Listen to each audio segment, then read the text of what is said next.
With Venmo Stash, a toggle on one hand and ordering a ride in the other means you're stacking cash back. With Venmo Stash, get up to 5% cash back when you pick a bundle of your favorite brands. Earn more cash when you do more with Stash. Venmo Stash terms and exclusions apply. Max $100 cash back per month. See terms at venmo.me/stash terms.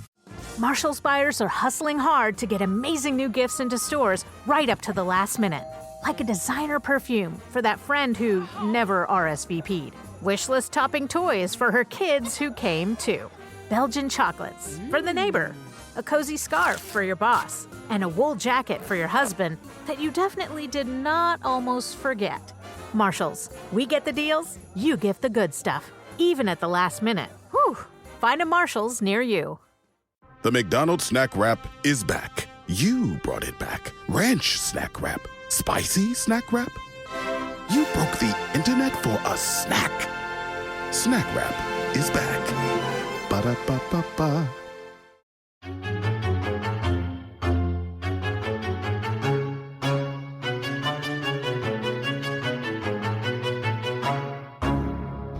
You have to control yourself!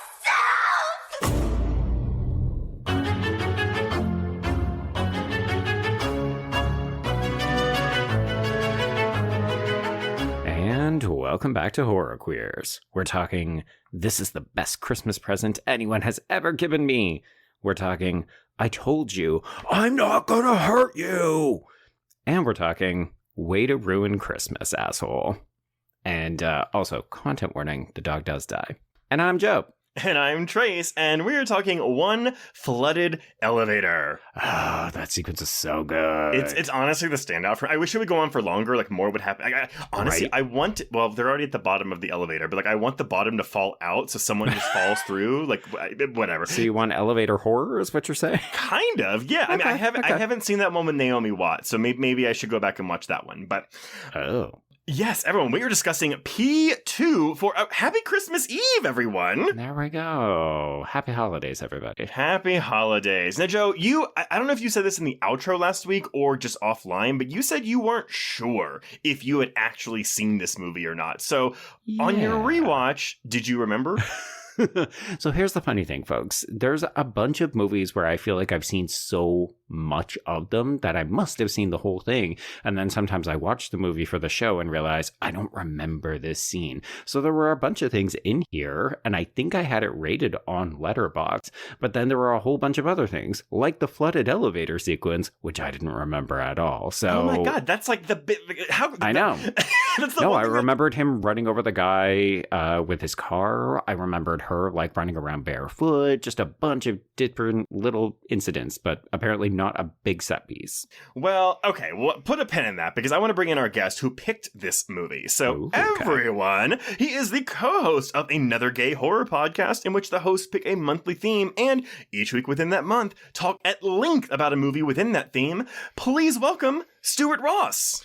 Hey guys, how's it going? Hello. Good. Happy Christmas. Oh my God, I'm British. Merry Christmas Eve. Say, Happy Christmas? What are you, fucking British? I know.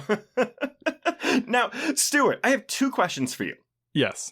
One, why did you pick this movie out of the list that we sent you? And two, why did you not pick Jumanji? Wow. So I picked this because I had never seen it, and I was like, well, great opportunity to see it. And this is a movie sort of like Joe, where I had like seen the trailer for this so many times that I felt sort of like I'd seen it, but I hadn't seen it. And I don't know why I didn't pick Jumanji. Jumanji was actually filmed in the school I went to college in New Hampshire. Oh, well, we could have used you. kind of a betrayal to Keene State College, but here I am. Fun. Well, okay, so this was a first-time watch for you then? Yes, I had sort of thought I had watched it, but I really don't think I'd seen any of it. Maybe that's just the movie if both you and Joe have the same experience with this. Or maybe it's a problem because one of the things that Trace, you and I have discovered about the programming we sort of arbitrarily did for this final month of the year is we programmed a lot of films apart from Jumanji that we think are kind of underseen or not often discussed. And I do feel like P2 falls into that, where a bunch of people are like, oh yeah, I remember the box art, or maybe I've seen it, but maybe I haven't. And it feels like nobody really talks about it. Yeah. Oh man. I don't have a response to that because I'm like, I was going to combat you and be like, no, I've seen people talk about this. But I'm like, well, wait, have I really seen people talk about this? It does feel like one of those, it's not actually Screen Gems, but it feels like a 2000 Screen Gems movie. It does. Yeah. Well, except, yeah. Like, you know how the roommate people talk about all the time? That, like, single white female. Oh, yeah. We know what it is. But it feels like this should occupy the same space of, like, a movie. Wait. Trace is offended. No. I'm sorry. You said The Roommate, that movie that people talk about all the time. Who talks about The Roommate? Maybe not all the time. Maybe it's just me and my friends. I don't know. How old are you? I'm 35. Shit, no, we're like the same age. Oh my God. Oh, I'm 36. I lied to you. I'm 36. I'm actually 36 too. I was trying to hold on to 35. Wow. These gays with their lying ages. Yeah. But no, you're absolutely right. So this is a Summit Entertainment production, which is a division of Lionsgate. AKA the studio that brought us Twilight. Yes. Yeah, the year after this, actually. Just months after this movie came out. Mm-hmm. Yeah. Well, okay. Well, you know, why don't we then just kind of jump into this production? Actually, there wasn't a ton of really interesting information because everything here seemed to go pretty smoothly. But okay, this is the directorial debut of Franck Kalfoun, who some horror fans may remember. Honestly, I wouldn't remember this, but he is the actor who plays Jimmy, the gas station attendant in Alexander Aja's High Tension. Okay. It's a deep cut. Now, acting is actually what he wanted to do, having gone to school for it, but he wasn't getting the parts that he wanted. So he started directing theater, which he said helped him in P2 since it's essentially a two-hander film. That eventually evolved into working cameras, mixing media and film, and I asterished this in my notes because he said he started directing music videos for Brett Ratner's company. Oh, God. Okay. I know, right? Red flag Brett Ratner. But when I went to his IMDb, there's nothing. There's no music videos on his IMDb filmography. So does Brett Ratner's production company produce music videos? Maybe. That's weird. So here's the other thing. So I'm pulling most of this from an interview with Kalfoun for comingsoon.net back in 2007. Oh man, that website. Well, because it was, it might have been Shock Till You Drop, but this is back when Ryan Turek was still doing journalism. So Ryan Turek, who's a big producer at Blumhouse now, he did this interview with Kalfoun. Okay. But in the interview, though, it could have just been a misspelling, but it was Brett with one T. So maybe it's a different Brett Ratner. The secret second Brett Ratner. Yeah. It's like the cousin or something. Oh, I had to drop the T. I was always getting confused. Mm-hmm. Now, at a young age, apparently, so Kalfoun did spend a part of his youth in Paris. So he had met Alexander Aja and his writing partner, Gregory Levasseur, in his youth. Now, okay. I don't know what youth means. Like, I don't know if he met him when he was 5 or 6, if he met him when he was 18 or what. Does it mean 35 or does it mean 36? Yes, splitting those hairs. But nevertheless, they became friends at a young age and they stayed in touch over the years. So when they were making High Tension, they called up their old buddy Franck to see if he wanted a part in it. And of course, as a wannabe actor, he was like, yes, absolutely, I will take this part. Yeah. That was 2003, though, and P2 comes out in November of 2008. So at some point after High Tension's release, Aja read some news articles about some girls getting attacked in parking lots in Paris and thought that a parking garage would be a perfect location for them to exploit. So they came to Kalfoun with the concept, and that was that. To which I say, I'm really surprised there isn't a inspired by a true story thing on this marketing campaign. Right. I wonder if it's just because it's so generic, like it's not actually based on any one particular person, because that's usually when you start to get the inspired by or the based on. Yeah, but I guess I'm thinking like, no. Look at The Strangers. The Strangers is like, this is a true story, but it's like a lot of people have been killed in their homes. Right. I guess maybe it then depends on your marketing, right? Like, how do they choose to sell the film, and do they feel it's appropriate, or are they going to get pushback? Well, question, because this movie did bomb in theater, so for the two of you, do you think that if they had went with inspired by a true story, this would have made more money? Probably. Yeah. I would say maybe, but also I just think releasing a horror movie around the holidays is a big swing and often results in a miss. I also think, because this movie actually comes out about 6 months before The Strangers, I believe, which you just talked about. I think if this movie had come out a few months after The Strangers, it may have been a different situation. Well, it's also kind of because this comes out the first or second week of November 2007. This is also the same November that The Mist comes out in bombs during Thanksgiving week. So maybe just November 2007, people did not want horror films. No one was in the mood. Yeah. But anyway, so, they come up with this idea of, let's just set a movie in a parking garage. And they sat together for a few days and came up with a storyline, which Kalfoun went and fleshed out by coming up with the characters and the dialogue. So it seems like Aja and Levasseur were more like guideline writers in this respect. Here's a concept. Why don't you go away and do all the work? And of course, I don't think that's actually what happened. I think he was writing while they were all in the same room together, but sure. Nonetheless. Filming took place over the course of 25 days in the late summer and early fall of 2006 in a real parking lot in in Toronto, Canada. There we go. Your favorite, Toronto, Canada. That Canada. One city in an entire country. Yeah. Is it Ontario? Ontario. It is. Ontario. I always say Ontario. Well, that's wrong. That's right. Okay. Now, they could not find a parking garage that wasn't operating because apparently those things make a fortune. So, oh my God. Yeah. Like there's whole companies that only do parking garages in this city. Yeah. So they had to work at a working parking garage at night and only at night. Boo. Mm-hmm. That sounds miserable. 25 nights in a working parking garage, even if it's closed. Honestly, whenever I hear about a movie that's doing all night shoots, I'm just like, that sounds, I don't know if I could do it. I don't know if I could do it. You have to adjust your entire sleep schedule. You truly do. And you think, oh, it's not that hard. It's like you just flip it. But as somebody who worked overnights for a couple of weeks, I can tell you it takes for fucking ever. And also you feel weirdly like the entire world has just left you behind because everyone that you know is awake the other half of the time. Wait, I'm sorry. You worked overnight for a couple of weeks? Mm-hmm. Yes, I was working cleaning up a Staples because they were like flipping the entire store over. So I was responsible for going around and like cleaning all of the fixtures. But it was an overnight gig because the Staples was open during the day. Oh, what about you, Stuart? Ever work nights? I work film production and thankfully I work production office. So I'm not always on set overnight, but I am often just sitting in an office waiting for a text that they have finished filming. Oh. Well, okay, so Kalfoun thinks that people make the mistake of thinking about how simple it is to have just one location.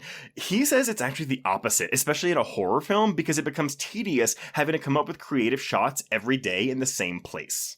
And this is a parking garage where everything is gray. And that's, I think, why the elevator sequence stands out. Yeah. Yes. Yeah. Also, though, that's where I say, do a shot list. Anyway. Wow. Says the person who's never made a movie. Well, because he did do rehearsals with the actors. Because, again, he was pulling from his theater experience. So they at least got to do that. But, yeah. I guess, though, if it's your first film, you've never storyboarded before. So who knows? But Aja and Levasseur were on hand for most of the shoot, and Kalfoun said that they were very efficient and made sure that there was no waste. He says they were also second unit directors on the film, so they were shooting a lot of second unit stuff, which helped matters, but I checked, and maybe this is IMDb being lazy with this film, because they are not credited on IMDb as the second unit directors. Right. I wonder if it was in a completely unofficial capacity. Maybe. I mean, because, it sounds like they're just all really good friends. So they were like, hey, man, like, we just made our first movie. Well, in 2003, we made our first movie. Yeah. Well, because this would have come out, too, after Aja's... Oh, so it would have been between his Hills Have Eyes in 2006 and his Mirrors in 2008. Okay. What a time. One of those things is better than the other. Aja's career, man. Yeah, because he goes from Hills Have Eyes to Mirrors to Piranha 3D. Yep. Yeah. Mirrors is fun. It's not good, but it's fun. But then he does Crawl. Yes. Well, yeah, but that's like 2019. Yeah. They also did some edits on the fly during production. So again, like they're pulling like triple duty on this thing, helping screenwriting, helping second unit direction, helping edit. But I mean, whatever gets it done. Sure.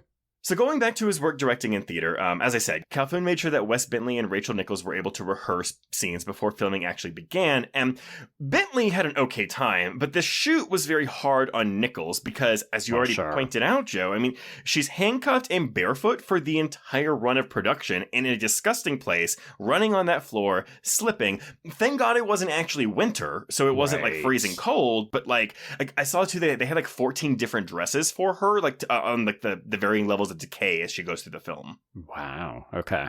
Mm-hmm. Now, Kalfoun admits that he did wear her down, but he also thinks that the picture benefits from it. Like, at one point, he told her that the makeup department did an awesome job with the bruises all over her leg, and she looks at him and goes, "That's not makeup." The Alfred Hitchcock school of let's put our actresses through the ringer. I will say, because when I think of Rachel Nichols, I'm like, what? Honestly, I think of this movie, but I really like her as a performer, and I feel like her career never really, like, I don't want to say went anywhere. I'm sure she has done things that I haven't seen in the past decade, but I don't know. Like, I feel like she deserved better. Is this where I get up on my soapbox and say, hey, she's in a really good sci-fi TV show called Continuum that ran for 4 years? It's very distinctly Canadian. But if you're looking for something, I mean, not horror at all, but it's like a time travel thing where she plays a cop and she has to stop a bunch of terrorists and it gets really complicated. Pretty good. What about you, Stuart? What do you think of when you hear Rachel Nichols' name? I don't think of anything. See, I think the other one is the Amityville horror remake because she's the babysitter who gets locked in the closet. Yeah. She's done a lot of TV. Like, she was in the final season of Alias. She's done like a season or two of Criminal Minds, Chicago Fire, The Librarians, and The Man in the High Castle. I don't know. Whatever. Sidebar, that final season of Alias, people always wrote it off because it's like only half Sydney, but basically the Sydney part gets played by Rachel Nichols. She's like the new agent that comes in that gets mentored. Oh, yes. She's good. Yes. Oh, I miss Alias so much. I know. Now, when interviewing Kalfoun, Den of Geek asked him how he felt about the accusations of misogyny lobbied against the film. And I was like, that's what the movie's about. Well, I was like, but people were like really crying, like, "Oh, but the movie is misogynistic," you know. And I don't really get that from this movie. So Kalfoun says, and I quote, "I understand that that's often the case in horror movies, and I'm not reinventing the wheel here. I did fight for Angela, Nichols' character, to be a very intelligent character. That was very important for me. She tries to use her wits to get out of that situation, and perhaps you gain a lesson on how to act in a situation like that. It empowers women rather than shows them as weak. That to me is not misogynistic." Like, I don't know how you would watch this movie and not feel like, oh no, this is classic horror movie tropes where this woman is being picked on by, I mean, we didn't use this term back when the film came out, but this guy is basically a prototype incel, and he's like a freaky stalker guy, and the whole movie is about her coming to a place of agency and fighting back against him. Like, that's so many different horror movies. This is classic. I think a lot of people think that if something is presented in something, that it's signing off on it, whereas it's just like, I don't know, the world is misogynistic. This woman is being put in a lot of misogynistic situations, especially like typical of horror, and she's been treating in a terrible way by Wes Bentley's character, but also like the movie itself isn't presenting what he's doing or like what her boss is doing as like good things. Yeah. Well, it's not signing off on it. Yeah. And it comes back to that conversation all the time. Depiction does not equal endorsement. Exactly. And I mean, granted, we don't get sexual assault in this movie, but we get teased with it a little. I know, but we can discuss it when we get to the plot, because I did forget that part of the film. I think because it's not made a big enough deal of, but also, I mean, I think that's the fascination with Angela's character. So, yes, but we will talk about it in greater detail. Okay, so P2 was released on November 9th, 2007 against fellow new releases Fred Claus, starring Vince Vaughn, and Robert Redford's war drama Lion for Lamb, starring Meryl Streep and Tom Cruise. However, I think Meryl got nominated for that one. Oh, well, the movie was not well reviewed because I looked that shit up. It has like 36% of Rotten Tomatoes. However, B-Movie and American Gangster, both in their second weeks of release, took the top 2 spots that weekend. Yeah, those were big movies. B-Movie was... I never saw B-Movie until I met my husband, and my husband loves B-Movie. And it was one of the first movies he made me watch when we started dating. I don't get it. Aw, cute. I don't get it. But P2 opened... Oh, this is rough. In the number 9 spot with $2 million. Oh, yeah. This movie made $0. Mm-hmm. Well, that's not true. It made $2 million, obviously, but... It would drop to the 17th spot in its second weekend. So, ouchie. Its total theatrical gross domestically was $4 million, and it made $3.7 million internationally for a worldwide gross of $7.7 million. Luckily, the production budget was $3.5 million. Okay. I mean, I guess that kind of softens the blow, but that gross sucks. Something went wrong in the marketing of this film. And it went to a normal amount of theaters. Like, it wasn't... I saw this in theaters because I was a freshman in college when this came out. So I definitely saw this. But, like, I don't know. Because I remember seeing this trailer everywhere. But maybe it was because I was, like, chronically online reading Bloody Disgusting. Maybe. Yeah, it does feel like a movie that the advertising must have just not connected with people. Because the movie it's not, like, a great movie. But, like, it's solid. It's fun to watch. Yeah. The premise is really well defined. Like... This movie kind of should sell itself. Well, okay, so then Stuart, why didn't you go see this in theaters in 2007? Because I was a freshman in college and I was too busy. He was busy. He was studying. I was a freshman in college who was also busy and studying and did go see this in theaters. I think I was busy seeing a Saw movie, probably. Oh, yeah, that actually is probably true. Yeah. Because this would have... Wait, when did this come out? This is peak period, yeah. It would have come out like a week or two after, what, Saw 3 5 or 4 or 5? Yeah, so this would have been 4, I think. Okay, yeah, that makes sense. I'm not a huge Saw fan. I just watched a lot of them in theaters. Oh, yeah, because you did it every fucking year. This is also the start of the Paranormal Activity. Like, I think Paranormal Activity would have been in like 2 or maybe 3 by this point. It's no. It's Paranormal Activity comes out the year after this. Oh my God, really? Yeah, 2008 is Paranormal Activity. Whoa, okay. Yeah, yeah. But yeah, coming out in the wake of whatever Saw came out this year would not have helped. I'm not a really big fan of Saw, as you're speaking to 2 like enormous Saw fans.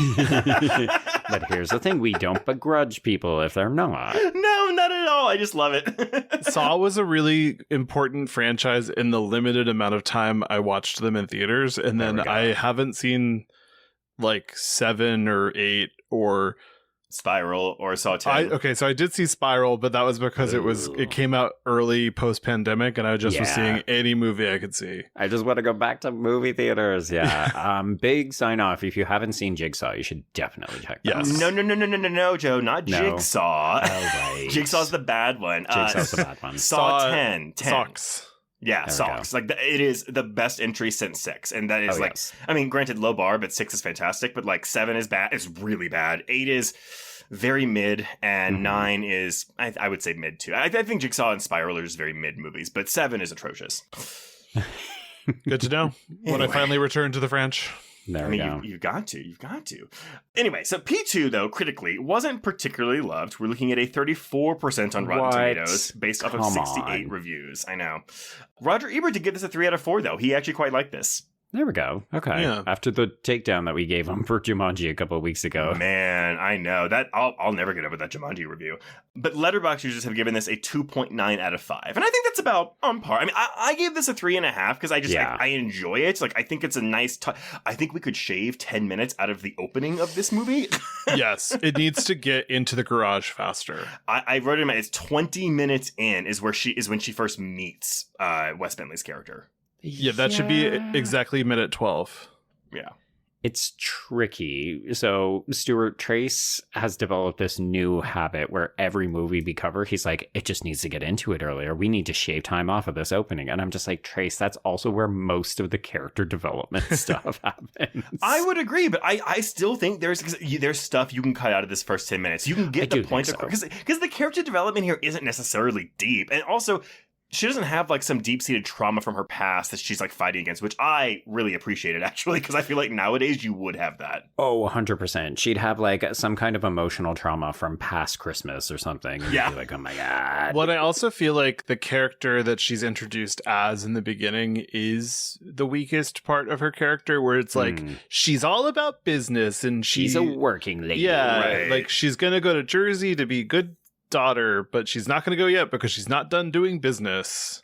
Oh my God, the Morgan file, to which I'm like, what even is her job? She's just on the phone making deals, doing deals. She's a deals lady. Is she a lawyer? Is she like a paralegal? Like, or is it like finance? I thought she was trading stocks or something. I thought she was in advertising. Okay, there we go. 3 different responses this movie failed at establishing her job. In the first 20 minutes of all this character development, we don't know what she actually does. No, but I would argue her job is unimportant. We just need to know that she's a workaholic who bails on her family a bunch. Well, Wikipedia says Angela Bridges is a young and beautiful businesswoman. She's like the businesswoman special. I aspire to be described as young and beautiful businesswoman someday. Right? That sounds like a Hallmark movie description. Oh, I do business and then I go home to my small town and meet a lumberjack who also has some kind of bakery, who also blah, blah, blah. Yeah. Mm-hmm. Now, actually, I was going to continue. That's it. Joe, what happens in this movie? Okay, cool. Yeah, that is a short and sweet production history, isn't it? Okay, so we open this movie with the camera roaming around through a dark parking garage, but we are listening to the tune of Santa Baby, and then we end this sequence with a woman breaking out of a car trunk, and thanks, I fucking hate it. Yeah. Get rid of these goddamn in media res. It's really, really bad. So dumb. And again, because I think this is playing over the opening credits too, so again, I get it, but this is not necessary. Also, Eartha Kitt's rendition of Santa Baby, by the way. I like it. It. Yeah, it's classic. Couldn't afford the Madonna version, I think.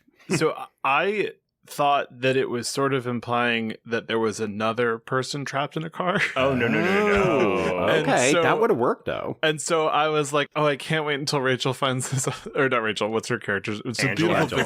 Angela. I can't wait until she finds the other woman trapped in a car, and then she was trapped in a car. I was like, you're an idiot. No, I actually, you know what? I think that's a reasonable response because we've truly seen nothing of her except that she is using a crowbar. Yes. Actually, though, that might make it a better movie if it's like, oh, she at the end of Act 2, she finds another woman in a car, and then they work together to take down the Wes Bentley character. Through the power of friendship. Yeah. Right. And business lady. And business. Yeah. They're strong, powerful, beautiful businesswomen. Women. Beautiful businesswoman. Yeah. Do we truly think that Thomas has never done this before? No. I mean, it's hard to really know, though, because we don't know much about Thomas. Yeah, that is fair. I guess, I mean, as I mentioned, I think he's giving off strong sort of incel entitlement vibes, like very obviously a stalker, but I think there's another version of this movie where he ends up like stepfathering different businesswomen, like the movie The Stepfather. Great where movie. Every Christmas he just goes to a different building and says, oh, I like the look of her. I can work with this or something like that. I also think the opening would have worked better if we started with her pulling into the garage. We meet him. Oh, like establish their relationship and then earlier. We sort of fast forward through her day. Yeah. Versus just like one scene where she's really obsessed with the file and she can't get home. And then we can learn more about her through like montage rather than just awkward scenes. Right. And then also see his menacing presence early and not have to flash to the scene in the middle. Right. Now, okay. Question for you, because I feel like for anyone watching this movie, they're going to be trying to poke holes in the logic. Oh, that couldn't really happen. Or like this movie kind of like begs for those kinds of like hole poking ideas. But I think for the most part, this movie, I'm able to suspend my disbelief enough for this. Oh, yeah. I think the biggest thing for me is there's a number of times where she tries to use his key card and it just doesn't work for whatever reason. And part of me was like, I don't know how he set up the system so that sometimes it works or it only works on particular doors. I more appreciated the moments where she tries to do something and he's just chained it shut. And I was like, yeah, that makes more sense. Mm-hmm. I guess I thought he had multiple key cards on his thing. Because like the moment where she's like, yeah, she's trying to get to the elevator before like the flooding sequence. And I was like, oh, this is like this movie's version of the, I have too many keys on my keychain. I can't open the door. But it's not just, he doesn't just have one key card. He has 20 key cards. Yeah, exactly. I think he does. Yeah. Maybe that just wasn't immediately clear to me. Or maybe I wasn't paying attention because, taking notes. I get it. Yeah. Okay, anyway, so yes, we're introduced following the title card to workaholic Angela, played by Rachel Nichols. So she dismisses her assistant Jody, who is played by Miranda Edwards, and don't worry, folks, we'll never see this character again, so you don't need to know who she is. And I almost respect that because I like that for the most part we keep this like we don't bring other people into the mix except unless like he's already got them, killed them, But yeah, I guess I am a little surprised that we don't have yet her best friend coming, or even a sequence with her trying to call her best friend or something like that. Right. Yeah. I mean, I think the movie is trying to tell us that she doesn't have a lot of close relationships apart from this tenuous connection to a family who just basically makes snide comments whenever she calls, because it's like, oh, she's just going to bail again. Never mind. But yeah, I was surprised that we don't get a Jody coming back, or that, you know, her mom doesn't say, oh, you sounded really sick on the phone, so I brought you soup or some shit like that. Because it does feel like this movie also begs for that to happen, right? Like, how do we get more bodies? Because even when the cops come, we don't do anything to them, which is shocking. Mm-hmm. Yeah. So I do kind of like that part. Yeah. Anyway, so Jody gets dismissed because it's Christmas Eve, and we learn everybody's starting to clear out, but Jim has to come in first. So Jim is played by Simon Reynolds, and he apologizes without actually really being specific, which is kind of a fun narrative device. We'll get more details later, but he essentially apologizes for sexually harassing her at the Christmas party. And I love, you know, hey, folks, if you were worried that this film isn't about feminism and the fact that Angela needs to learn to stand up for herself, he gives this excuse that he and his wife had a baby last year. And I was just like, I don't see the correlation between your personal problems with having a baby and how you think you get to then sexually assault a woman in an elevator. I think I'm not excusing this at all, mind you, but I think the implication is my wife just had a baby. Any. I'm not fucking her. Exactly. Yeah, that's what it is. Yeah, it's just, you know, hey, let's establish very early on a pattern where the men are shitty and they think that means I get to touch that lady without her consent. Yeah. Yeah, which is, it's not something we talked about all the time in 2008. You know, you had to wait another 10 years for us to say, oh, hey, women put up with this shit all the time and they shouldn't have to. Well, it is also presenting it in very 2000s terms. Yes. Where it is like, oh, he did a bad thing, but is he a bad guy? And like, that sort of was the icky part to me, because the movie does seem to want to forgive him.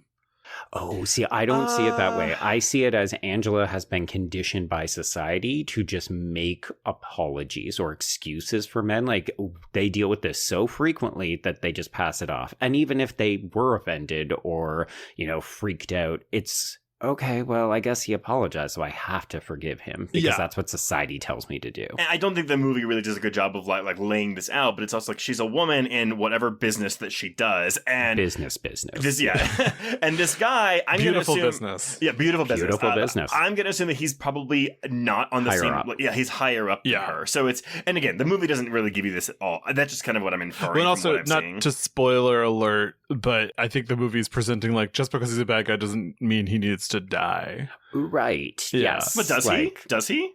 100%. You cannot survive 2 strikes by a car against like no I mean does he deserve to die? Oh, I mean, this isn't a rape revenge film, so no, but and that's kind of actually what I do like about it. Like, I mean, again, we can discuss like the moral gray area of his death scene, but like I actually do like that Angela is like, no, like, don't kill him, like, he's fine, like, he apologized, whatever.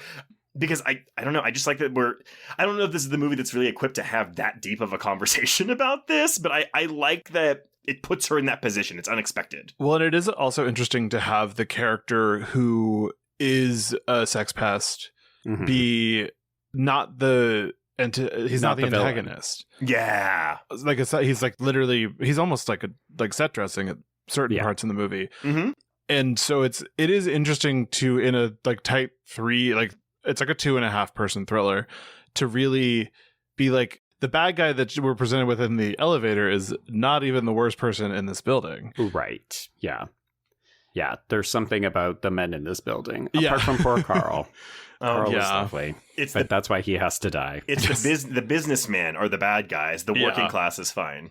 Although no. Wes Bentley's a working class. Yeah. He's very firmly blue collar. The working class people of color are fine. Yes. There we go. Dial it down. The white working class is bad. Yeah. Ooh. Okay, so yes, he apologizes and she's like, it's fine. Let's all go home for Christmas because I don't want to fucking talk about this anymore. This is when Angela then calls her sister Lorraine, who we will never see, but she is voiced by Stephanie Moore. And yeah, she is promising, don't worry, I've got the Santa outfit, I've got a bunch of gifts, I will be there. I'm just running a little bit late because I've got to work on this fucking file. Business lady be businessing. So, sometime later, the floor has mostly cleared out. This is when Angela runs into security guard Karl, who is played by Philip Aiken, and he mentions, and I put it in my notes as like Chekhov's mention, but it doesn't ultimately come to pass. He says that the building is going to be closed for 3 days over the holidays. So I think it's more the threat of when she does get locked in and it's just her and Thomas. This idea that no one is coming to save her if she can just survive through the night. It's like, no, nobody will be here for 72 hours. Well, but I do think, though, like, if she couldn't reach her family the next day, which is Christmas Day, like, someone would have come to this building. You would hope so, but they probably would have gone to her apartment first, and who knows what have happened by that time. So, well, I mean, luckily she does kill him before the night's over, so it's this is true. Yeah. Well, it is also it comes up in another movie we watched.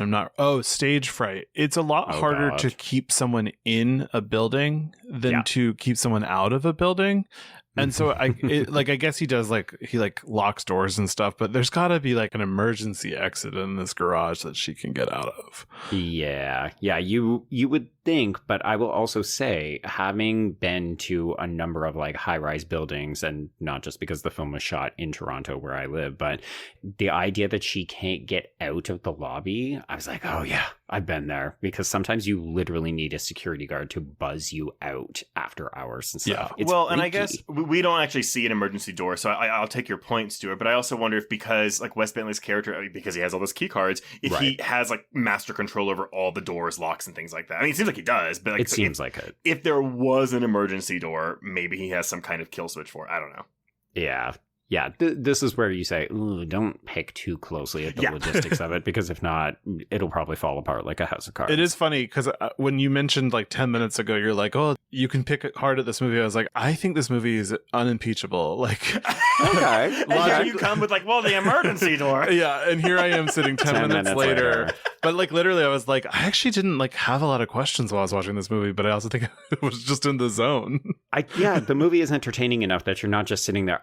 For me, most of this first time watch, I spent saying, oh, what new development is going to present an obstacle? Because that's one of the reasons I really like single location films or all in one day films, because I find the characterization is usually lacking, but then it's, oh, okay, what are the creative narrative exercises we're going to put the characters through to keep this going? So that's what I like about this film. Yeah, and I think it's, to your point, Stuart, it's kind of like, well, you weren't paying attention to the logistical issues because you were captivated by the film, and that to me is the mark of a good film. Yeah. Or just Rachel Nichols is acting her fucking ass off and keeping you entertained. Honestly, she gives a really good performance. She deserved better. Like, I looked through her IMDb. First of all, she was married to Scott Stuber, who used to be the head of Netflix, and he should have been doing something. The head of Netflix film. So she was married to the head of Netflix, and she still didn't get like a performance They were only bump? Married for a year. Okay. Before he was the head of Netflix, but I'm like, he should have stepped in because she's really good, and she's kind of like one season arcs, as we were talking earlier, and I was like, oh, she should have had like something different. Yeah. That's why I shout out Continuum, because I'm like, well, at least it's a starring role, and she got 4 seasons out of it. So Oh, Joe, you know what we forgot she was in though? Oh, this is bad. The remake of Inside. Oh my God. But here's the thing, that movie's not good. No, it's terrible. It's a bad movie. It's not her fault the movie's bad. No, she's actually quite good in it. It's just that movie. I mean, do not try to remake New French Extremity. Or do not try it. Do it and don't water it down. Anyway, another story. Okay. So she rides down the elevator with Karl. They're chatting about, building's going to be closed for 3 days. He's looking forward to things. She's looking forward to things, blah, blah, blah. It's the holidays. And then she continues riding down as everybody else gets out of the lobby because she is parked on P2. But she very quickly discovers her car won't start. Do you think it's funny that we never firmly established that it was Thomas who sabotaged her car? Did we not establish it? I think we all just assume it, right? Yeah, I think you're right, Joe. Yeah. Yeah, I mean, I just assume he did it. maybe that's the movie saying, we know you think he did it because he did it, so we're not going to bother. There should have been a really quick shot in his office where you just see her entire car battery. Yes. Right? Yeah. Or like just, he's got like a bunch of cable wires. Like, don't look at that. Look at me. Needless to say, so she's already running late. She's kind of freaking the fuck out, but she can't get back up to the lobby to call a cab or speak to Karl or something. So she ends up tracking down, Thomas Barclay, played by Wes Bentley, looking the most Wes Bentley ever. I've always found him very attractive, but he does have a sinister look to him, right? Yeah, I saw a couple of different reviews that said if he is trying to avoid being typecast, this is not the role that he should have taken. Because I was like, whatever happened to Wes Bentley? Like, I feel like he didn't really. I feel like the last thing I really saw him in was The Hunger Games, the first one. Ryan Murphy, baby. Ryan Murphy. Girl, no, he's in all fucking seasons of Yellowstone. Oh, God. Even worse, Taylor Sheridan. I know. I was like, he's in all fucking 6 seasons of this show? Are you kidding me? Ugh. I mean, good for him getting that money. Yeah. He's also in Mission Impossible Fallout. Oh. He plays, Is he one of the IMF bosses or something? he's like one of the doctors at the doctor place at the end. Okay, so he's not a part. No, but he's So he's Michelle Monaghan's new boyfriend or husband.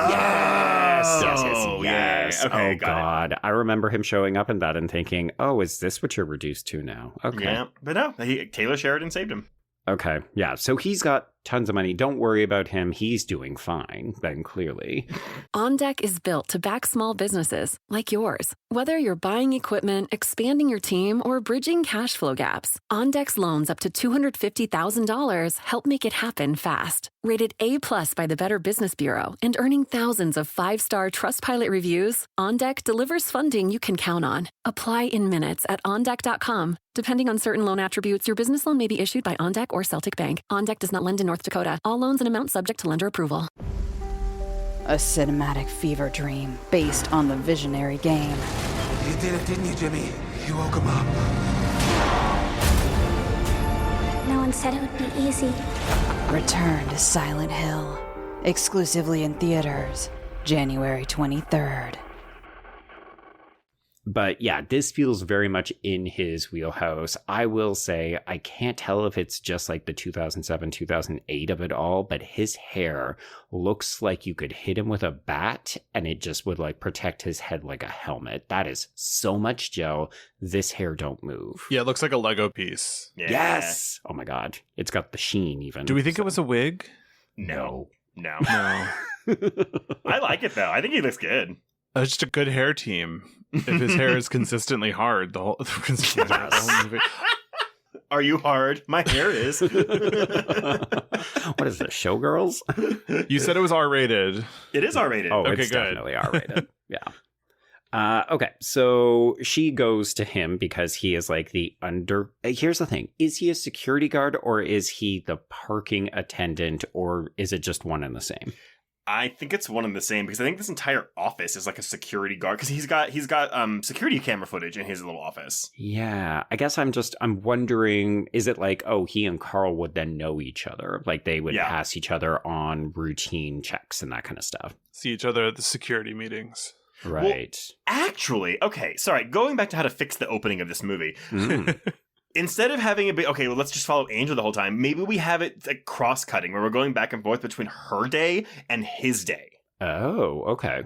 Yeah, almost like we're pretending it's a rom-com and these two are going to meet at some point before Christmas, but then, oops, no, it's actually companion. That's really good. Cool. Yeah, I like that. Yeah, there you go. Movie fixed. Here's the thing. I just don't think we played with genre like that a lot at this time, right? No. This is a straightforward thriller. It's about a lady in danger on Christmas Eve. Yeah. Yeah, which is fine. But okay, so she's like, hey, I can't get back up to the lobby. I can't get into the elevator bay. Can you help me? And he's like, oh, yeah, no, sure, definitely. By the way, no, I'm not going to do any of that because I'm going to fix your car for you. And she's just like, ooh, the time.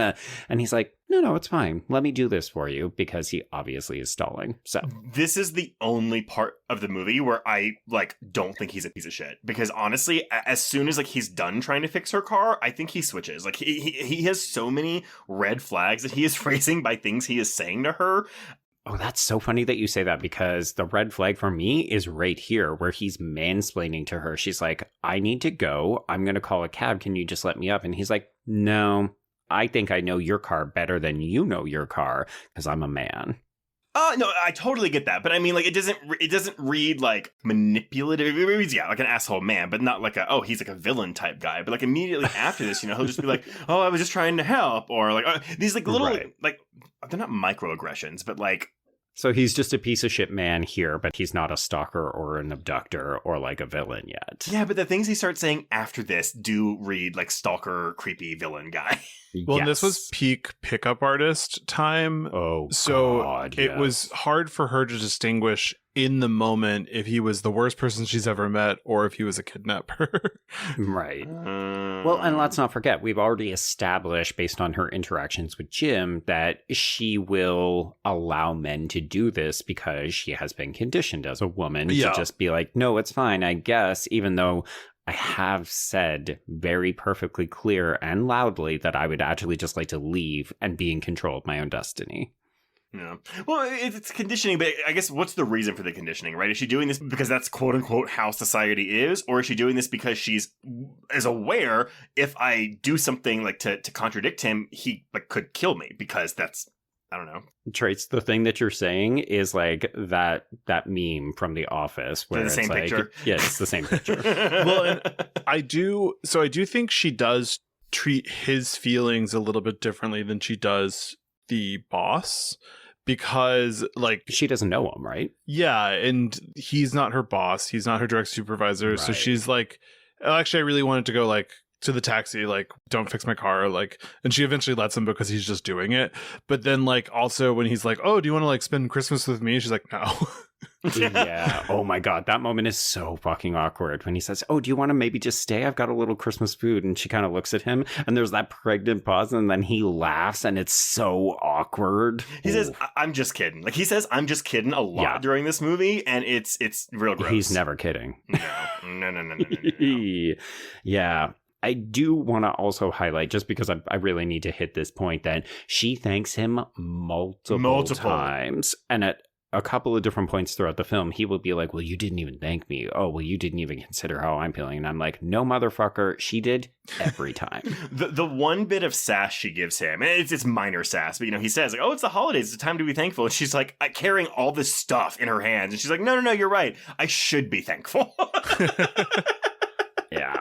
I should be thankful that I'm running late, that my family thinks I'm a flake, and also I'm having to deal with you and this bullshit with the car. But yeah, no, I'm so thankful right now. Mm-hmm. Okay, so she does eventually manage to get up to the lobby, and Karl is not there. So she calls a cab on her cutie little 2007-2008 cell phone, and then she learns it's going to be a fuck ton of long time because it's Christmas Eve. So she takes a little cat nap, and I do love this transition between, okay, it's us and the camera, and then it transitions to the surveillance camera footage, and we can see that someone is watching her, i.e., Thomas. I actually think we do get some pretty good cinematography in this movie. Like it's very kinetic camera work, I think. Yeah. Like as we said, it's not the most visually dynamic location, so we have to keep the camera moving. We have to play around with the angles and just do things to make it interesting to look at. I guess I should point out too, the cinematographer is Maxim Alexander, who is Aja's regular cinematographer. So he shot, High Tension, The Hills Have Eyes, Mirror. Okay. Actually, all of his films. He also does David Sandberg's movies. So he did Annabelle Creation, which is the good Annabelle. The good one, yeah. Yeah. And then he did like Shazam and like Until Dawn and all those movies with David Well, let's Sandberg. not hold that against him. Well, I was going to say, actually, if you want to talk about the worst thing he shot, Silent Hill Revelation 3D. Oh, dear. Or it's a race to the bottom, Resident Evil Welcome to Raccoon City. Oh, yeah. No. Here's the thing. Cinematography alone cannot save a movie. No. It can make a movie, though. It can. Yes. It can definitely augment it, yes. And I agree with you, Trace. I do think that this movie is visually dynamic. Like, I think we keep things moving. And Stuart, I'm going to speak for you because I'm an asshole and I'm a mansplainer just like Thomas. I think that's part of the reason why you end up getting sucked into the film, right? Is because you're just like, oh, things are happening on screen. It's not like I'm just setting up the camera on the tripod and letting the Christmas dinner scene unfold with like no edits. Yeah, well, and especially with, I mean, it was a directorial debut for Franck, and this could be a very boring location. So boring. It's very gray, it's very dark, and there's a lot of movement, and then there's a lot of just like dimension to the cinematography in this movie, and I think that works really well to keep the gray pillars looking interesting. Yeah, right? Like, it's just gray concrete everywhere. Yeah. Question. I mean, the fact that we know this is a real parking garage means that they probably couldn't have done too much to change it, especially if they are only there in the evenings. But would the two of you have preferred if we had have like color coded the different levels, kind of like how Cube, you know, basically just set dress to make it look like we're in a different location using color? I mean, you could do that. I mean, to me, it would just be like a strip band of paint on the columns that would say, so wherever it says P2, oh, that's in. Also, I meant to say this too. I actually think the title is a big reason why this film didn't do very well box office wise. Oh, it's a terrible title, unfortunately. Yeah, like you could have called this The Parking Garage, and it probably would have done way better. Yeah, well, and I think a lot of people wanted to see P1 first. Oh my god! Okay, I never would have thought of that, but that is a very relevant. I think you're actually right. They're like, well, I haven't seen P1. How am I supposed to see P2? I think, and this is going to sound a little bit weird because it's partially dipping a toe into some xenophobia, but like, I wonder if people also looked at like a bunch of the creative names. Like, I don't know how much regular audiences do this, but it's P2. And then it's all French people who are working on it. And you're like, oh, is this a French movie? Is it a foreign film? I don't want to see it. I mean, it was also probably sold as produced by the director of High Tension. Well, and The Hills Have Eyes had come out a year before this. Right. Also, Joe, I can tell you right now that normal people do not read the credits of a fucking movie poster. Right. Okay. But I think if it was even just called Parking 2 or Parking Level Garage. 2... or parking garage, or like underground, like P2 is not. It doesn't mean anything. No, I did see people comparing this to that other horror movie. I think it's called ATM. Okay. Yeah, and people said like that movie has a kind of similar concept, but is far worse. That movie's but a really better bad. title. But I think a more memorable title, easier to understand, right? Yeah, you're like at the moment.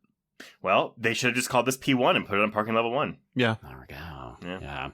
I like it for P2, though, in terms of like when you understand the narrative, it makes sense because P1 is so close to the surface, whereas P2 feels so much further away because it's subterranean. So, you know, when you're watching a movie and like someone says the title of the movie and you're like, oh my God, they said the title of the movie. Or maybe that's just me, but no, it's the Leonardo reaction. Yeah. So we don't get that in this movie. But every time we see the elevator button for P2 that she presses, I'm like, oh, it's P2. Or the column. Yeah. And it does, as a title, work on a one sheet. Because the poster was the column with P2 written on it, her in the foreground, him in the background. Which I think the art is actually really good and striking. Yeah.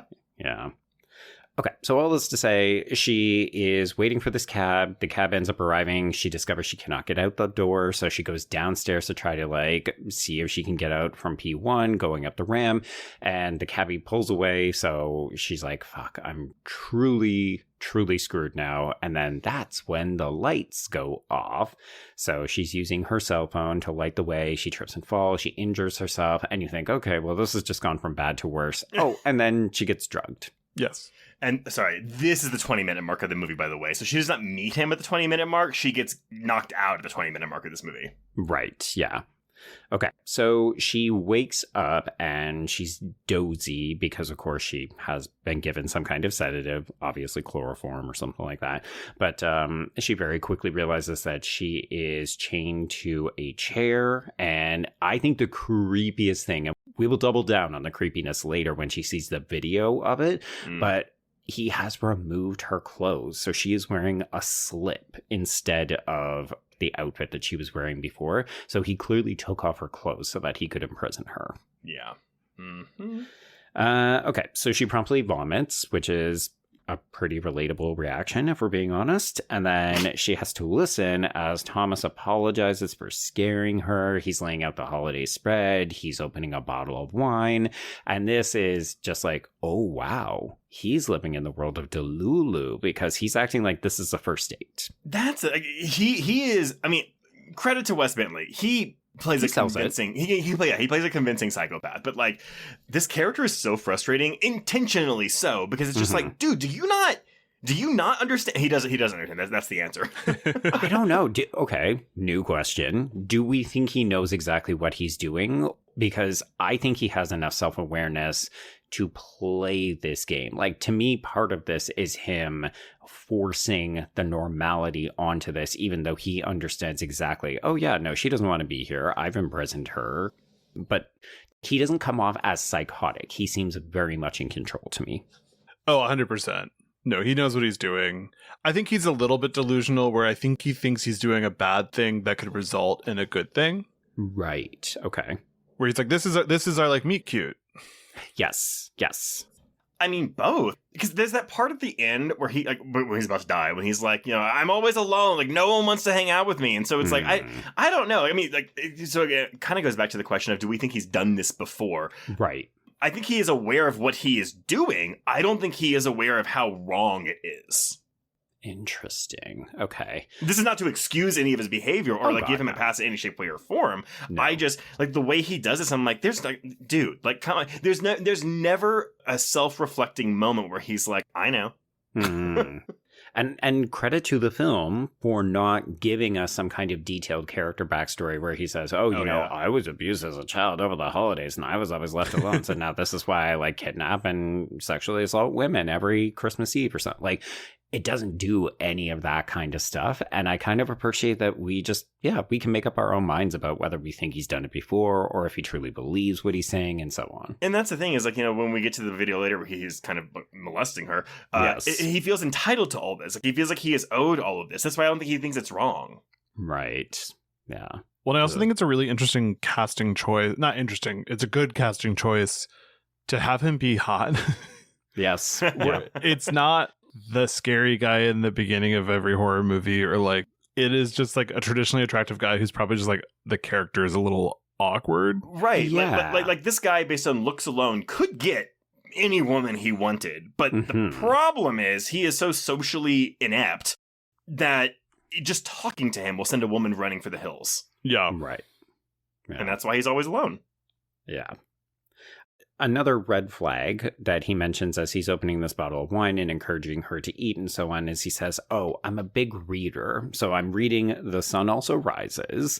And he appreciates it because it's about a guy who forgives all sorts of things of the woman he loves. And you're just like, oh, you're talking about this interaction right now as if you are the person who is not doing something that requires apologizing for. Got it. And he just keeps fucking talking because by this point she's already said, like, you better just fucking untie me. And it's like he almost acknowledges it, but then it's like it goes in one ear, not the other. He doesn't even like aware of what she's asking. He's like, oh, I'm going to go through my narrative right now and tell you about all my stuff. Sure. Yeah. Because what she's saying doesn't play into his story. So he can just discount it immediately, which is why she then has to shift gears and start saying, oh, well, I've got a boyfriend and he's going to come looking for me. And I do love it that, again, this is why I don't think he's psychotic. I don't think he's insane, because he immediately and very obviously knows that she is lying. So he's like, cool, we're going to do this now. Let's play along. Okay, so what does he do? What's his name? What kind of car does he drive? You don't know these details? Oh, I guess your story is bullshit. Mm-hmm. Okay. Which it is like, I don't think I know what my car my husband. No, it's a Honda Fit. Okay, never mind. Sorry. I was God. Wait, my husband drives a Honda Fit. but for a second, I was like, I know he drives a hatchback, but what is it? We have the same husband. Yeah. Oh my God. And this is how you both found out. We're in Toronto. I'm in Denver. Oh, you're in Denver. Yeah. So you're closer. So hypothetically, yes, it's your possible. respective partners could be cheating on you. Yay. Christmas miracle. I do want to point out, it's a little bit obvious, but I still appreciate it. There's this moment where when she's starting to do the fake boyfriend thing, the camera is behind her on one side of her body, and then it shifts to the other side of her, and we get this like score change, and it's really good. I wrote in my notes, fun camera swerve. There we go. Love a fun camera swerve on Businesswoman Business. Yes. Beautiful. That was actually written in the shot list. Fun camera swerve. It's a very technical term. Yes. Everybody will get it. You wouldn't understand. He didn't make a shot list. Right. We talked about that was the only shot. Really want to do an extravagant swerve here, guys. Mm-hmm. Let's make it happen.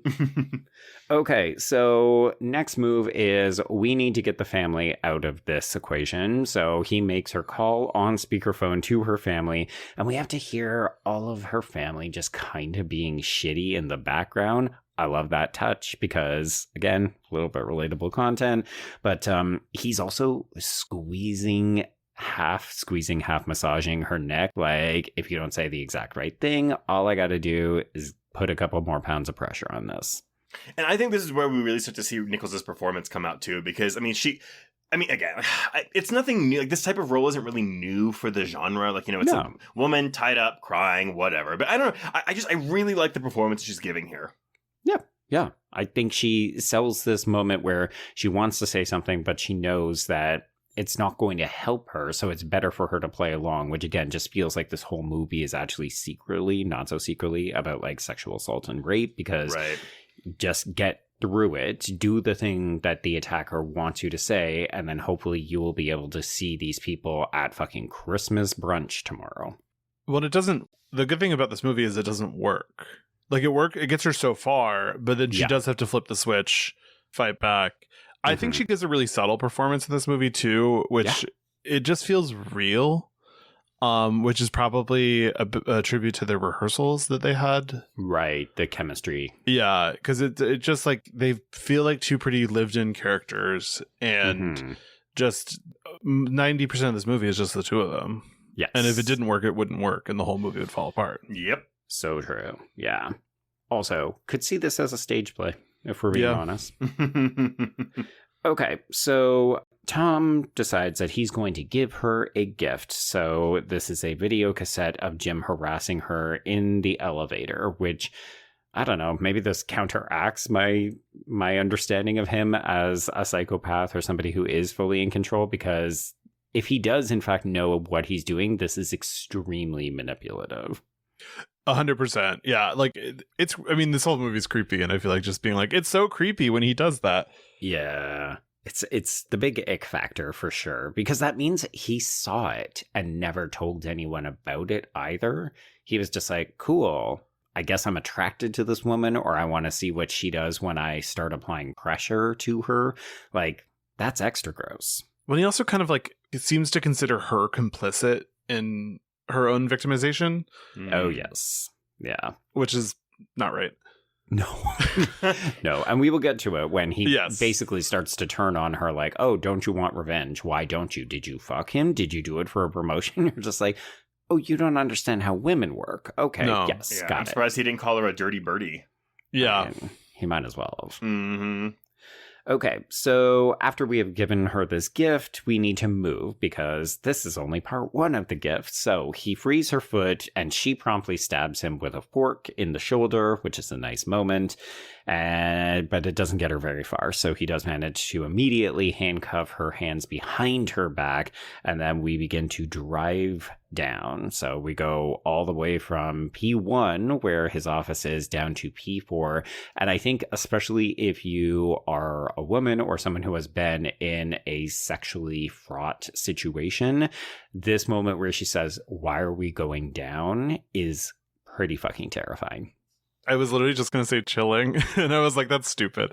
No, it's funny. It's funny. All right, so down on P4, we see the second part of the gift, which is Jim. He's been duct taped to an office rolly chair, and he's just, I mean, my God, he's been here for hours, presumably waiting for her to extract this revenge. So Tom offers her a baton and suggests that she go and prove to Jim that she's not a slut, and to teach him he can't be touching every woman he wants, which you're like, the second half of that statement seems okay, but also, why is she a slut for being sexually assaulted by this man? Like, because it's like the unsaid part of his line is, "Oh, you were asking for it." You were asking for it. Yeah. Mm-hmm. Yeah. Mm-hmm. Which is why I do think it's important that he has removed her dress, that he's put her in a slip and so on, right? Like, which, by the way, I didn't notice this until like probably about 20 minutes after this point in the movie, but her titties are popping in this dress. I think it's because it's supposed to be cold, because it's like the middle of winter and so on. But... Oh, sorry, her nipples are fine. I just mean her boobs look really big in this dress. I mean, she has a decent sized cleavage, yes.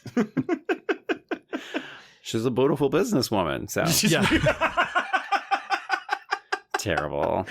Strike it for the record. Okay. But it is also, and not to go backwards, it's one of the creepiest parts of the movie was when she wakes up and you notice that she has been changed, because you're like, oh no.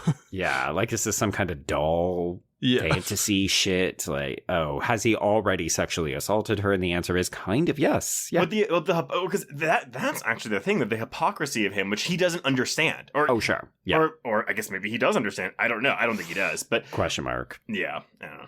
Yeah. Okay. So Angela obviously understands what he wants her to do, and she begins to protest. So this is where I think the movie is at its most complicated in terms of its morals and its ethics. Mm-hmm. And it's what you mentioned earlier, Trace, which is that she knows that Jim has done bad, whether or not she has internalized the kind of misogyny that the world imposes on women. And she's like, no, it's fine. He apologized, and therefore nothing bad needs to happen to this man. But she certainly doesn't want to beat him. She doesn't want to kill him. It's not like, oh, an eye for an eye, revenge or anything like that. And of course, Tom doesn't understand this. So he's like, oh, of course, I shouldn't have asked this of you. So he goes out and just delivers, like 6 or 8 blows to this guy's fucking face. Ooh, and actually, this isn't like an overtly gory movie, but the moments of violence that we get, the effects, I think this is part of the Aja Levasseur crew, but they're really good, because the first time he hits him across the forehead, like his, we get like a cut across his forehead that just, it looks really good. Mm-hmm. Yeah, one of the other things that I really like, and this is very much if you have been abducted by somebody and you're trying to make yourself a human being, is to repeatedly use their name, is to talk about yourself and why you have friends, why you have connections, why you're not just a body for this person to kill. So she keeps saying Tom and Thomas to him, and he understands what she's doing, and he yells at her, like, stop saying my fucking name. I told you I'm not going to hurt you. And then, of course, he just yells at her and hurts her. So yeah. Okay, so we beat Jim a bunch, and then Angela says, well, we can't just leave him like this. And then this is where Thomas decides, okay, well, let's just gently push him in the rolly chair with the car, and then we crush him against the wall a couple of times. I forgot how gory this was. Like, I thought we just see, because he kind of like explodes a bit the first time we hit him.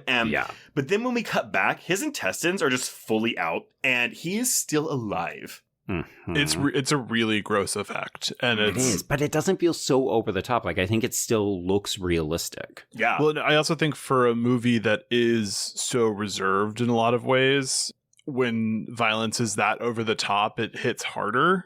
Yeah. And especially it's the first true, like, depicted act of violence in the movie. Mm-hmm. Right. So you're really like, oh shit, like we're in a horror movie. We're in a thriller. I mean, this is probably the goriest moment too. I mean, we'll get a fingernail later, which is whatever. Okay, I don't like fingernail stuff, so yes, I'm with you. It is very rough, but it's not intestine spilling out and blood spraying everywhere. But yeah, all right. I did think we were going to pop his head with the car, I'm not going to lie. But, don't we? I mean, it doesn't ready or not explode or anything like that. Right. Well, because the second blow definitely hits his head, but it's not as shown as much as the intestines are. Exactly. Yeah. Yeah. Which I think, to be honest, is probably a better, smarter move for this film, because it keeps it more in the realm of what it's trying to accomplish. But yeah, I mean, I do agree with both of you. I think this moment hits really hard, and the rest of the movie never really strives to achieve this level again, because honestly, this is the death. It's this, and then we can quibble with whether or not we think Karl is actually dead. Yeah. He is dead. He is. What do you mean quibble with it? It was like, okay, we see a body, but do we know for sure he's dead? Could he not just be unconscious? I think he's dead. I'm pretty sure he's dead. Well, I think if you're unconscious in an elevator that's filling with water, even if you're not dead. That's true. She doesn't really keep him above water, does she? Well, I'm just thinking about how cold the water's going to be, too. Like, I know it's from a fire hose, but isn't that still affected by the temperature outside? Oh, yeah. Sure. Yeah. I love how confidently I said, oh, yeah. Yeah, absolutely. We all know this. I know the temperature of fire water. Didn't we all get trapped in an elevator filling with water like just last week? Yeah, we know, obviously.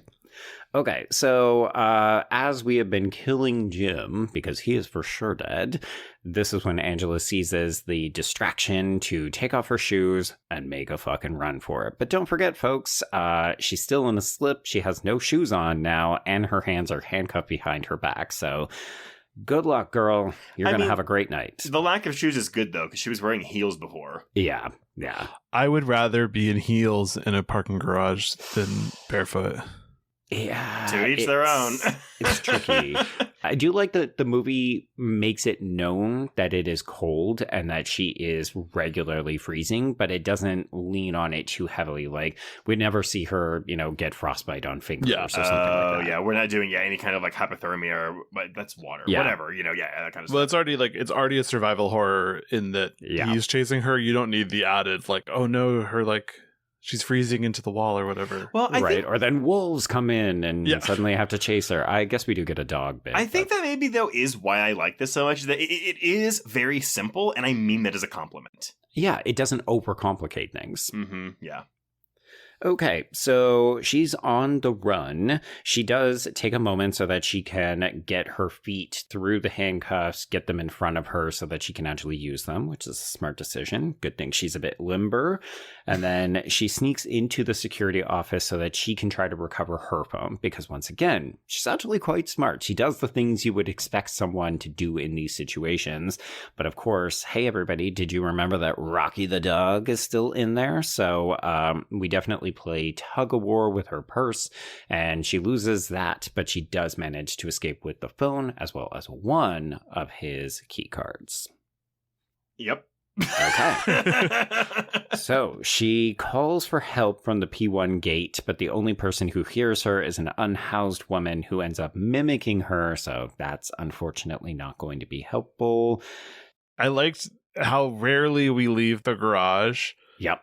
And that's a moment where we leave the garage. One of the few moments we get to actually see the street. And you can see it's very empty, but also no one would be paying attention because, of course, we don't pay attention to the quote-unquote crazy people. No. I don't know if we actually said this at the top. This is set in Manhattan. Right. Yes. Yeah. The quiet part of Manhattan. I know. Yeah. I mean, New Yorkers. It's the business district, folks. Come on. Beautiful businesswoman. Is Manhattan really quiet late on Christmas Eve? Maybe it is. I don't know. Probably in the financial district, but the financial district of most cities is dead after 5 p.m. Yeah. I mean, New York, would it ever be completely empty like this? Probably not. Not even on Christmas Eve. But yes, I mean, if it is, in fact, the financial district, yeah, it's going to be quite a bit quieter. As I keep trying to poke holes in this plot, I guess. Yeah, there could have been 4 background people. and they're just ignoring the woman who's screaming. Oh, right. Yeah. It's like, she's not calling fire, so we don't need to pay attention to her. Actually, it would have been believable if multiple people had heard her, and because it's the commentary in New York, it's they just ignore it. Nobody cares. Yeah. Moving on.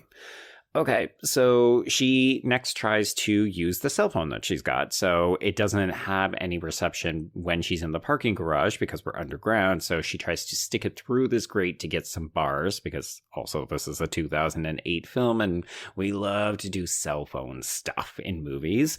So she does manage to get bars, but she ends up dropping the phone. I think, did she make a 911 call here, or did she just call someone? Yeah, no, she calls 911, she drops it, and when she's trying to pick it up, this is when she rips her fingernail off, scraping it on the concrete, which I think that's also the thing, too. This is a normal, everyday thing that could happen to you. I mean, sorry, not this, but scratching your nail on concrete and ripping it off. Yeah, trying to pick up a phone. So when she does make the call, though, she doesn't know if anybody can actually hear her, but she does say, "This is the address. I'm trapped underground. Please send help," and so on. Yeah, well, this is how the cops end up there in a little bit. Yes. Yeah. Okay, so Angela runs around trying to find a door that isn't either chained or that this fucking card will open up. Oh, and Joe, I have in my notes, by the way, she makes it to a keycard door and keeps trying to use Tom's many, and I put many in all caps, there we keycards. go. Okay. Yeah, it's very much, which key opens this motherfucking door? Which I'm just like, can you just put the whole group of them on there, like at an angle, and maybe it hits it? I don't know. Maybe I'm wrong. No, that's not how those work. Stuart, I need you to confidently say, yes, you can do that. I was about to say I don't think that's keycard logic, but I wanted to stick out of the fight. I don't want to be a tiebreaker. Stuart knows about elevators and water and temperature, but confidently speaking, yeah, key cards, it's a no. No. Okay, so she does end up making it to P1, but she can't get the elevator to go up. This, to me, if we are poking holes in the logistics of it, this to me is the trickiest one. The elevator somehow only goes down, and I think that's definitely a fabrication. But it's fine. Well, it feels like it would only go to the first floor. Right. So from the basement, it would go up, and from the upstairs, it would go down. Yeah, like typically elevators will reset by going back to the lobby. Yeah. I mean, I know it's called P2, but I actually wouldn't have been upset if we had used the office building. And I guess maybe the hurdle there is, there's phones and computers there for her to communicate with people, or like, big windows. She can just fucking throw a chair and like break it out. But I don't know. Not in a skyscraper. You definitely can't do that. Well, she gets to the second floor. No, I'm saying you cannot break windows in a skyscraper. Oh, gotcha. Oh, the glass is way too thick. Okay, cool. Well, I'm going to try that next time in a skyscraper, I guess. Have fun with that, yeah. That's going to work out really great for you. Yeah, it will be. No, somebody needs to go and pick Trace up because he's been held in a detention center for a couple of days. Well, no, we determined that I'm the closest of the three of us, so I'm going to be the one driving to Denver. In your husband's Honda Fit? Yes. Right. Actually, Stuart, can you just get your boyfriend husband to come and do that since he's already making the trip to Chile? Yeah, well, and I'm recording the podcast, so he can just go do that. There you go. Okay, I'll be on the lookout. God. Okay. So she cannot get this fucking elevator to take her where she wants to go, but we know that Thomas is kicking around here, so she ends up hitting the emergency button in between floors to buy herself some time. Quite honestly, probably have a panic attack as well. Mm-hmm. So she ends up hitting the help button, thinking maybe I can get somebody who would service the elevator to call for help on my behalf. I love this moment. This is definitely a moment I completely forgot about if I have in fact seen this film. But she reaches an Indian man and you think, oh no, he's not going to understand or he's going to not be in North America or something.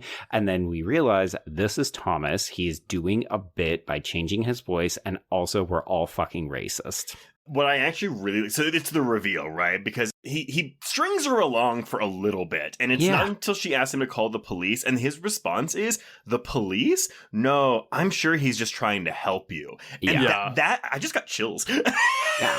Because you just think, oh my God, no. Is this person really... And then you realize, okay, no. We've actually been played as much as she has been played by Thomas. Well, and the best thing you can do in a horror movie is like give a light at the end of the tunnel and then pull the rug from out under it. Where it's like, oh, you're like, oh, okay, so she's a good communicator. We got this. She's going to tell him the words that he needs to call the 911 in Manhattan, and he's going to do it. And then all of a sudden you're like, oh shit, it's just Thomas. Yeah.